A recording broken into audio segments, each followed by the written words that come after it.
Hello everyone, welcome back to my YouTube channel. मेरा नाम है साहिल अग्रवाल और मैं आज आपको मैश एनालिसिस पढ़ाने वाला हूँ। मैश एनालिसिस के लिए मैंने आपको अपने लास्ट टू लास्ट लेक्चर में बताया था कि उसके लिए केवीएल केसीएल पढ़ाया था। उसमें आपको मैंने बताया था कि केवीएल कब यूज़ होता है, केसीएल कब यूज़ होता है। सो अब मैं आपको ऐसे मैश एनालिसिस पढ़ाने जा रहा हूँ। इसमें मैंने आपको बताया था कि केवीएल जनरली यूज़ किया जाता है। केवीएल जब भी मैश एनालिसिस या लूप एनालिसिस टर्म आ जाए, ये मैश एनालिसिस या लूप एनालिसिस टर्म आ जाए, सो आपको इसमें केवीएल यूज़ होता है। इनमें क्या यूज़ होता है? KVL, Kirchhoff voltage law. So मैं आज आपको किरचॉफ वोल्टेज लॉ सिखाऊंगा कैसे किसी भी लूप में लगाया जाता है और केवीएल की मदद से कैसे मतलब हम किसी भी उसमें करंट फाइंड कर सकते हैं। अब जैसे आपको एक ये सर्किट गिवन है पूरा नेटवर्क के। जैसे यहाँ पे 2 एम्पियर का सोर्स है, यहाँ पे 100 वोल्ट के वोल्टेज की ये है सोर्स, 100 वोल्ट सोर्स है। यहाँ पे 2 ओम की रेजिस्टेंस है, यहाँ पे 10 5 10। आपको इसमें बोला गया है using mesh analysis find the value of I. और आपको इस वाली ब्रांच में करंट आपको गिवन है आई, हमें उसकी वैल्यू बतानी है कि क्या होगी। अब मैं इसे दो मेथड से कर सकता हूँ। एक मैं कर सकता हूँ नोडल एनालिसिस, जो मैं आपको केवीएल वाले उसमें बताया था। एक मैं कर सकता हूँ मैश एनालिसिस। इसमें क्या बताया था? केसीएल यूज होता है। इसमें क्या बताया था मैंने? केवीएल यूज होता है। सो हम आज केवीएल लगाना सीखेंगे किसी भी लूप में। जैसे यहाँ पे 3 लूप्स हैं, इनमें केवीएल कैसे अप्लाई किया जाता है। और साथ ही में इसमें मैंने आपको उस लेक्चर में एक चीज़ तो बताई थी सोर्सेज के बारे में। सोर्सेज में बताया था एक होते हैं इसमें इंडिपेंडेंट और एक होते हैं डिपेंडेंट, जो किसी पे डिपेंड करते हैं ना। सो आज जो मैं आपको क्वेश्चंस करवाऊंगा वो आपके उन क्वेश्चन में जनरली आपके इंडिपेंडेंट सोर्सेस होंगे। डिपेंडेंट का मैं अलग से वीडियो बना के आपको उसमें डिपेंडेंट का भी समझाऊंगा कि डिपेंडेंट सोर्स जब आता है तो उसमें आप क्वेश्चन कैसे सॉल्व करेंगे। सो इसमें आप देखते हैं कि मैश एनालिसिस से कैसे फाइंड करेंगे इस करंट की वैल्यू। जब भी आपको ऐसा कोई क्वेश्चन आए, आपको पहले नंबर ऑफ लूप्स फाइंड करनी है कि कितनी लूप्स बन रही हैं इसमें। सो इधर मुझे दिख रहा है एक लूप ये बन रही है, एक लूप जिसका स्टार्टिंग और एंड पॉइंट सेम हो, यहाँ से ऐसे चले सेम। सो दूसरी लूप और तीसरी लूप, ये 3 लूप बन रही है। तो इसमें क्या करूंगा मैं? सबसे पहले क्या करना होता है हमें? किसी भी डायरेक्शन में एंटी क्लॉकवाइज या क्लॉकवाइज करंट एज्यूम कर लीजिए, कुछ भी। मैंने इसमें जो एज्यूम करके चल रहा हूँ, I1, इसमें I2, इसमें I3। मैं एज्यूम कर रहा हूँ कि इस लूप में करंट I1 है, इसमें I2 है, इसमें I3 है। वो बाद में देखा जाएगा कि I की वैल्यू क्या आ रही है, या I1 की इसमें वैल्यू गिवन हो गई, अब कैसे करूंगा मैं, वो सब बाद में देखा जाएगा। पहले आपको सिंपल एज्यूम कर लेना है इसमें कि करंट एज्यूम कर लेना कुछ भी। I1 I2 I3 मैंने एज्यूम कर लिए, लेटेस्ट एज्यूम।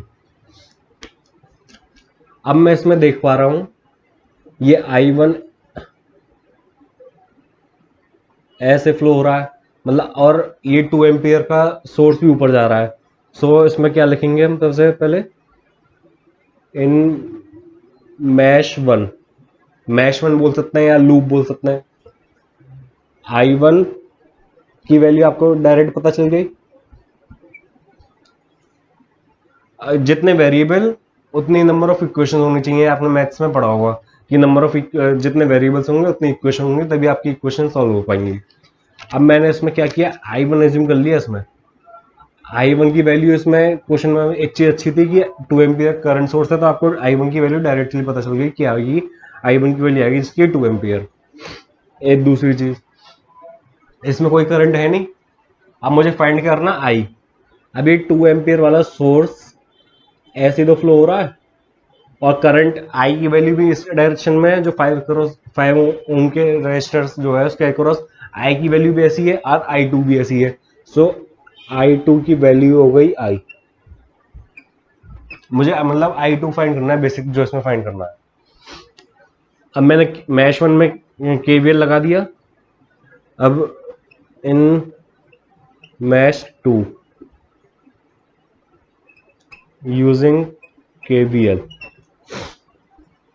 हाँ, अब इसमें मैं आपको केवीएल लगाने के दो मेथड बताऊंगा, एक इस क्वेश्चन में, एक नेक्स्ट क्वेश्चन में।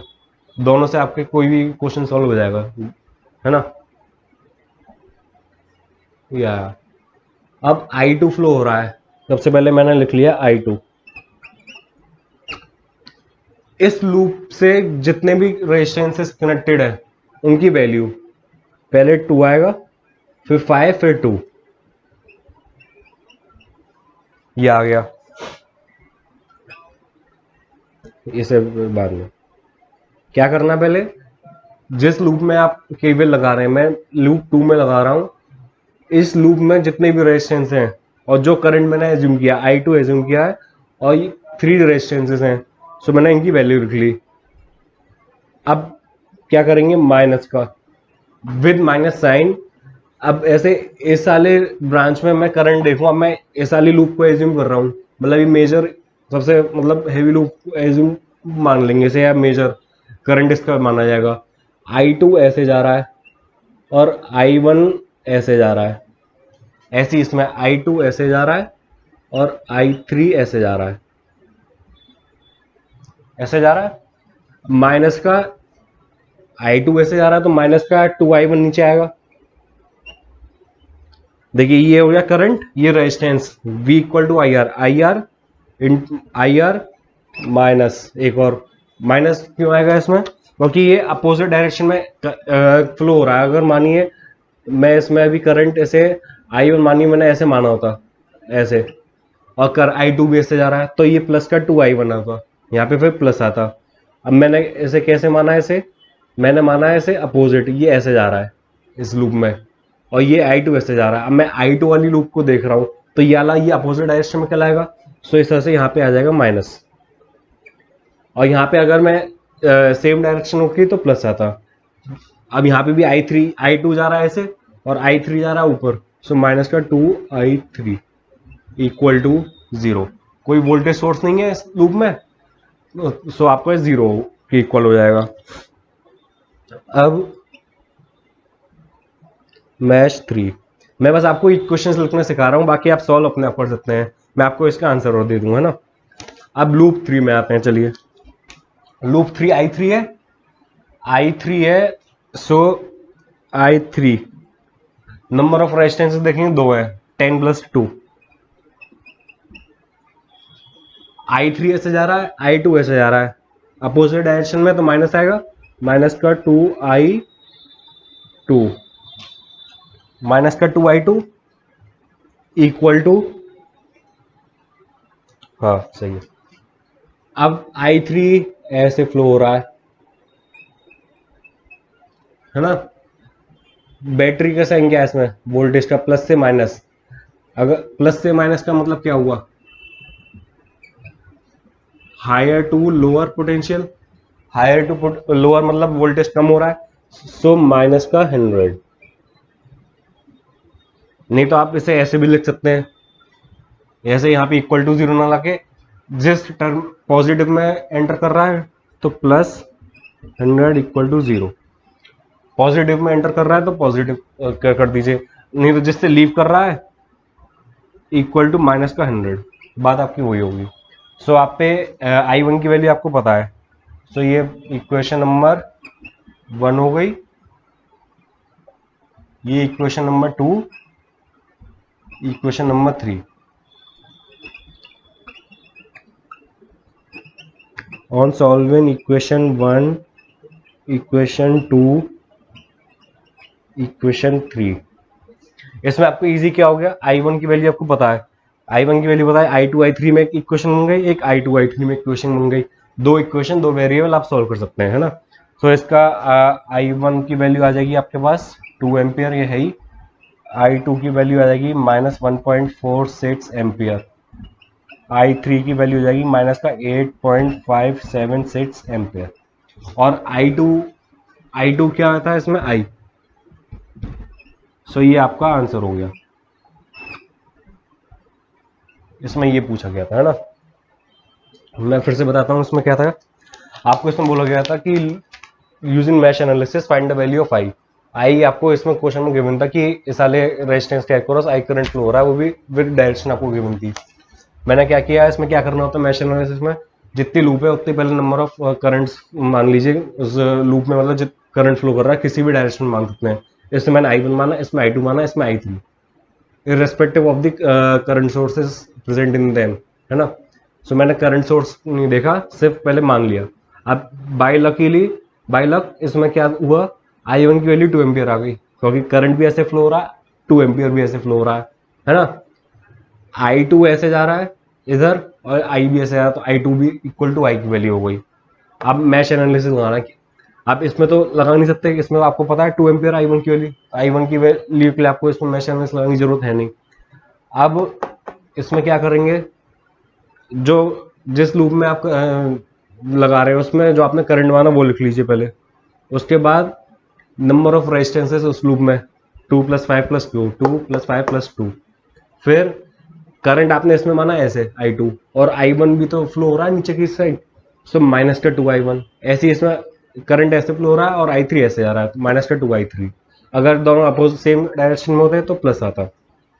मैच 3 में ऐसी I3 इंटू 10 + 2 अपोजिट डायरेक्शन में हो रहा है, तो -2I3 equal to higher to lower जा रहा है, so potential higher to lower में मतलब डिक्रीज हो रहा है, सो -100। ऐसा नहीं करना, जिस टर्मिनल में घुस रहा पॉजिटिव हुआ +100 इक्वल टू 0। आंसर आपको वही आएगा, ये आ गया आपका आंसर। सो अब मैं नेक्स्ट क्वेश्चन देखते हैं, उसमें आपको मैं एक और मेथड बताऊंगा मैश एनालिसिस कैसे लगाते हैं। उसमें इक्वेशंस लिखने का मतलब वही है तरीका कि कैसे लगाई जाती है, एक और मेथड आपको बताते हैं। सो अब देखते हैं नेक्स्ट क्वेश्चन। सो आपको अब ये क्वेश्चन गिवन है, इसमें आपको फाइंड करना है current in each branch, her branch में आपको करंट फाइंड करना है, क्या वैल्यू आएगी करंट की। ये भी हम लूप एनालिसिस से मैश एनालिसिस से करेंगे केवीएल की मदद से। इसमें भी हम क्या लगाएंगे, इसमें आपको क्वेश्चन में गिवन नहीं है कि लूप एनालिसिस लगाना है या नोडल, मैं मगर इसे लूप के मदद से करवाऊंगा, है ना, और इसमें भी केवीएल की मदद से करेंगे। सो मैंने आपको बताया पहले कि नंबर ऑफ लूप्स देखेंगे 1 2 3। आप कहेंगे बड़ी वाली लूप भी है, बिल्कुल है, बट आप जब इसमें करंट मान लेंगे ऑटोमेटिक इनमें भी आपका करंट एज्यूम हो जाएगा, मतलब जो आपने माना वो भी फ्लो हो रहा है उसमें। सो मैं सबसे पहले इसमें इस डायरेक्शन में मान लिया I1 I2, सब में मैंने क्लॉकवाइज मान लिया, I1 I2 I3 मान लिया मैंने। ये करंट ऐसे जाएगा, इसमें इसमें ऐसे जाएगा, इसमें ऐसे जाएगा, इधर इस डायरेक्शन में, इसमें अपवर्ड्स आएगा, इसमें राइट में,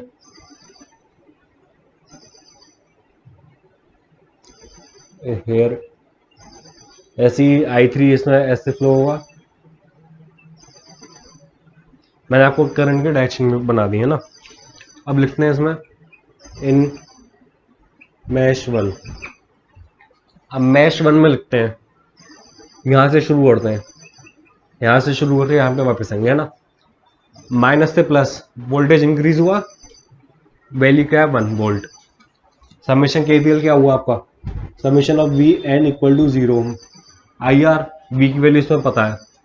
अब करंट जो फ्लो होता है, हमें पता है करंट की, करंट हमेशा फ्लो होता है higher potential to lower potential, मतलब हायर से लोअर मतलब पोटेंशियल उसका डिक्रीज हो रहा है। सो यहाँ पे प्लस हुआ, यहाँ पे माइनस हुआ, 12I1, यहाँ पे मैं 12I1 लिख दिया। अब इसकी भी ये बताएंगे कि इसमें प्लस आएगा माइनस, ये कैसे देखेंगे, हायर टू लोअर फ्लो हो रहा है, इसमें कोई करंट एज्यूम पहले से कोई गिवन नहीं है, so 12I1 with minus, Y minus, यहाँ पे तो हम तो कहेंगे, आप कहेंगे मुझसे कि यहाँ पे मैंने पॉजिटिव लिया है, मैंने पॉजिटिव लिया क्योंकि माइनस से प्लस जा रहा है, मतलब वोल्टेज इंक्रीज हो रहा है, और करंट मैंने इसमें I1 माना है, इस डायरेक्शन में माना है मैंने I1 इसमें। और करंट हम जानते हैं कि higher potential to lower potential flow होता है, हायर से लोअर पोटेंशियल पे फ्लो होता है, मतलब वोल्टेज ड्रॉप होता है, वोल्टेज डिक्रीज होगा, इस वजह से मैंने यहाँ पे लिखा है 12I1। अब इसमें लिखेंगे, इसमें भी पॉजिटिव से नेगेटिव में आएगा, पोटेंशियल डिक्रीज होगा, -6। अब इसमें करंट कौन सा क्या मानूंगा, I1 तो लिख नहीं सकता, क्यों, क्यों? क्योंकि यहाँ पे I2 भी फ्लो हो रहा है। सो आप मैश 1 में लगा रहे हैं I1, ये I1 के अपोजिट है I2, सो माइनस का I2। सही है। अब यहाँ पे माइनस का 10 I1 minus I3 equal to 0 कर देंगे। क्या किया? ऐसे ही इसमें भी वोल्टेज ड्रॉप होगा, I1 इधर जा रहा है और I3 ऐसे जा रहा है, दोनों अपोजिट डायरेक्शन में। सबसे मैंने लिखा I1 माइनस I3। अगर इसमें मानिए मैंने इस लूप में ऐसे ना मान के ऐसे मानी होती, सो ये भी इस डायरेक्शन में, ये भी इस डायरेक्शन में, सो इसकी जो यहाँ पे वैल्यू आती है I1 प्लस I3 आती है। आंसर आपको उससे भी आएगा, बट मैंने इसमें I3 ऐसे एज्यूम कर रखी है। सो मैं इसे सिंप्लीफाई कर देता हूँ। 10 28 I1 minus 10 I3 minus 6 I2 is equal to 1। ये हो गई आपकी इक्वेशन 1।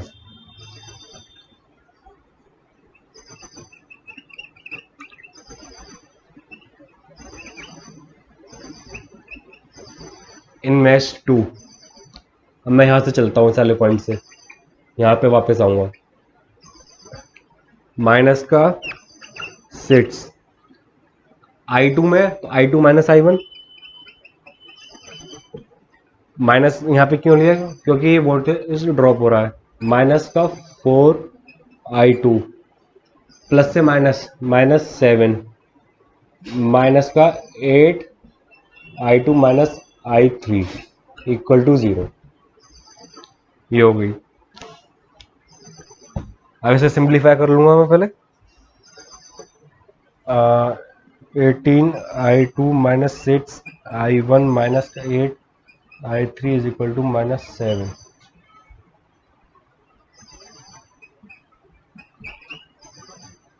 ये होगी इक्वेशन नंबर 2।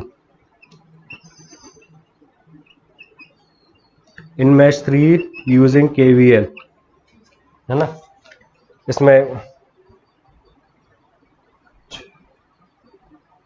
हाँ, सो ये आपकी मैंने सिंप्लीफाई कर दी, ऐसे आ गई।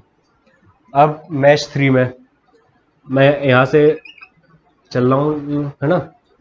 यहाँ पे पहले आएगा 10 ओम रेजिस्टेंस, माइनस का 10 I3 है, I3 वाली लूप में हूँ, I3 माइनस I1 माइनस का 8 I3 माइनस I2 माइनस का I3, क्योंकि बनूँ मैं। अब यहाँ पे माइनस से प्लस जा रहा है, मतलब पोटेंशियल क्या हुआ? इंक्रीज हुआ। So plus 15 equal to 0। सही लिखिए ना? हाँ, इसमें I3 अलग अलग कर लेते हैं। I3 minus 10 I1 minus 8 I2 is equal to 15। ये इसकी वैल्यू आ गई सिंप्लीफाई करके थोड़ी। अब मैं क्या करूंगा इसमें, अब आप पे 3 इक्वेशंस हैं I1 I2 I3 में, ये भी I1 I2 I3, ये भी I1 I2 I3। Solving equation 1, equation 2, equation 3, we get. So आप पे 3 इक्वेशन 3 वेरिएबल्स हैं, आप I1 I2 I3 वैल्यू निकाल सकते हैं। इसमें आपकी I1 की वैल्यू जो आएगी 1.5 एम्पियर, I2 की वैल्यू आएगी 1 एम्पियर, I3 की वैल्यू आएगी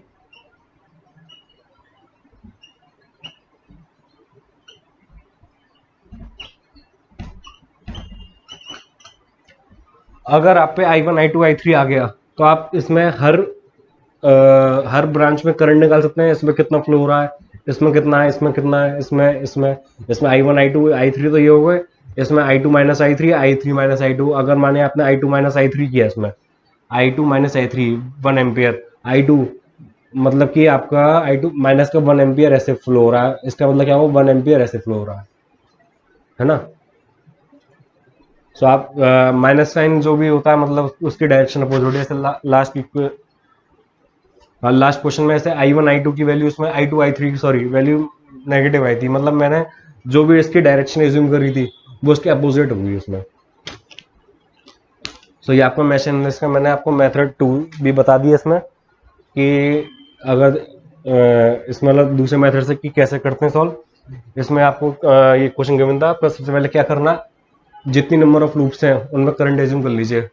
3 लूप है, 3 करंट मांगिए किसी भी डायरेक्शन में। अगर आप इसमें ऐसे माने या इसमें ऐसे माने या इसमें ऐसे मान लें, आप किसी भी डायरेक्शन में एज्यूम कर सकते हैं, आंसर आपका सेम आएगा। बस इसमें साइन, अगर मानिए इसमें मैं अपोजिट करता तो यहाँ पे माइनस आ जाता। मतलब क्या हुआ उसका नेगेटिव साइन आने का मतलब कि मैंने जो एज्यूम करी है डायरेक्शन वो उसके अपोजिट आएगी। सो इसमें मैंने क्या बताया, मैश वन में कैसे लगाया, सबसे पहले मैंने इस पॉइंट से चला, यहाँ से ऐसे वापस आऊँगा, माइनस से प्लस 1 वोल्ट, फिर रेजिस्टेंस के अक्रॉस जो वोल्टेज ड्रॉप होता है ये हम जानते हैं, higher potential to lower potential current flow होता है ये भी हम जानते हैं। सो यहाँ पे वोल्टेज ड्रॉप होगा 12i1 का। अब यहाँ पे कैसे लिखेंगे, यहाँ पे भी होगा वोल्टेज ड्रॉप, तो माइनस आ गया, 6 ओम आ गया। अब i1 i2 कैसे हुआ, i1 - i2, इसमें जा रहा है i1, इसमें अपोजिट डायरेक्शन में आ रहा है i2।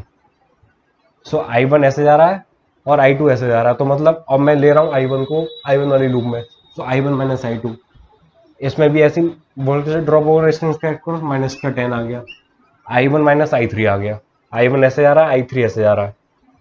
सो ये i1 - i3 ऐसी इसमें, यहाँ से चला मैं माइनस का 6 i1 i2 -i1, माइनस का 4i2 प्लस से -7, और ऐसी इक्वेशन नंबर 3। ये आपकी 3 इक्वेशन, 3 वेरिएबल। कैलकुलेटर की मदद से आप साइंटिफिक कैलकुलेटर में आप डायरेक्ट वैल्यू पुट करके आप आंसर लिख सकते हैं। मेरे पास यही आंसर है, इसका आंसर हाँ यही है ना। सो ये तो आपका मैश एनालिसिस हो गया, ये वाला मैंने आपको करवा दिया इंडिपेंडेंट सोर्सेस वाला। अगर इंडिपेंडेंट सोर्स है तो आप कैसे करेंगे, सिंपल जो आपका नॉर्मल इक्वेशन है। अगर इसमें अब डिपेंडेंट सोर्स के भी क्वेश्चन आते हैं,